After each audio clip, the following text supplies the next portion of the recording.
Hey, what's up guys? Jake with Legacy 4x4 here again, and today we're going to be doing a few small little updates on the Jeepster. So I don't have any like huge big projects, it's just a couple of small things tying together the interior, but it makes the Jeepster look like it's gotten a lot farther along. We're going to do a remote fill station in the rear of the Jeep where the fuel cell is going to be filled from. We're going to mount the two seats, we're going to finish off the roll cage and paint it, and then we're going to mount the steering wheel up front.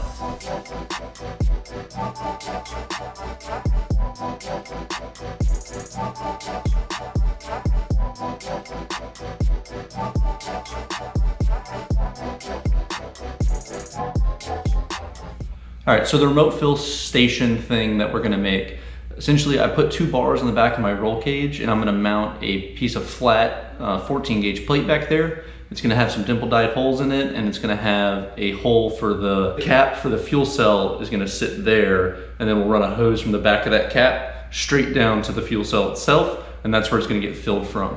I can't reach the fuel cell from outside the Jeep with where it is tucked up underneath the cage, so we're doing this to kind of relocate that fill station. So we're gonna cut the pattern out on the plasma cutter first. We're gonna cut the whole thing out, and then we're gonna sit it onto the nipple die press over here behind me.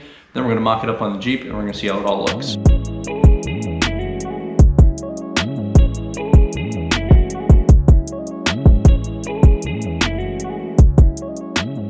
That's the remote fill for the back of it. Let's pull this out, put it on the dimple die press, and then let's get it mocked up in place and see how it looks like.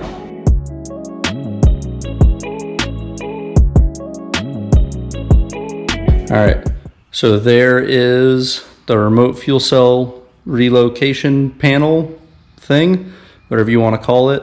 You can see I pressed a 2-inch dimple die through all of those holes, and then I pressed the 2.5-inch dimple die through this center hole. This ring came with the fuel cell. I'm literally just going to relocate this ring straight back here to this. So that'll sit like so. It lines up perfectly with the holes. Those holes kind of struggle with the plasma cutter a little bit just because of how small they are to get a full clean cut. So I will chase through those with the drill bit. Easy enough though. The bulk of it's there. They're all in the right spot. That's what really matters to me.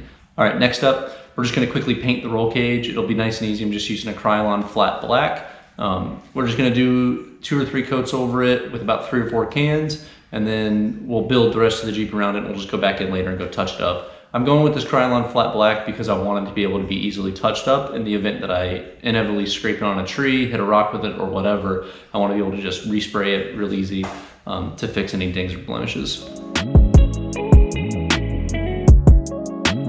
Ryan Little.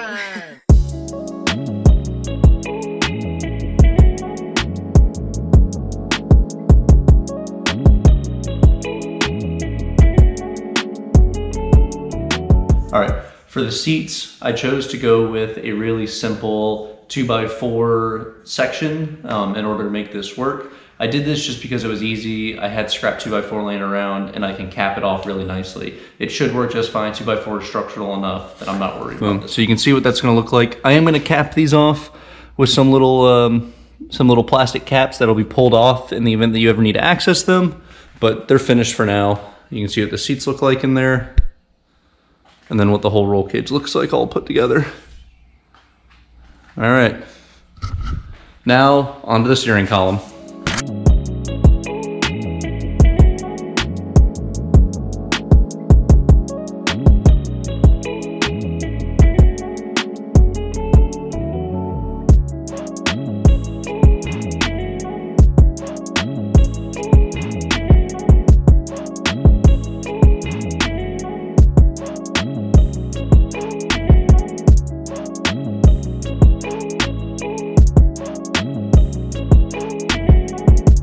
Here it is.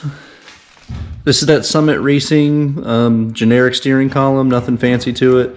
I wanted the tilt functionality, that's why I paid for this. I know Matt just used a piece of scrap DOM for his. I thought about doing that for mine, but this has built-in turn signals and all the wiring. It's a tilt column, like I said, and it's got a horn button switch built into it too. It's also got flashers and hazards. So I used just a generic 2-inch drop mount from Amazon, and then just a 2-inch firewall adapter down there. And there you can see the shaft coming out. So the shaft's gonna run up on top. It's gonna come out from here, and it's gonna go straight down to the steering gearbox, which is gonna be in this general area. Hopefully, I'll make it fit one way or another, but it's gonna run over the top of the motor.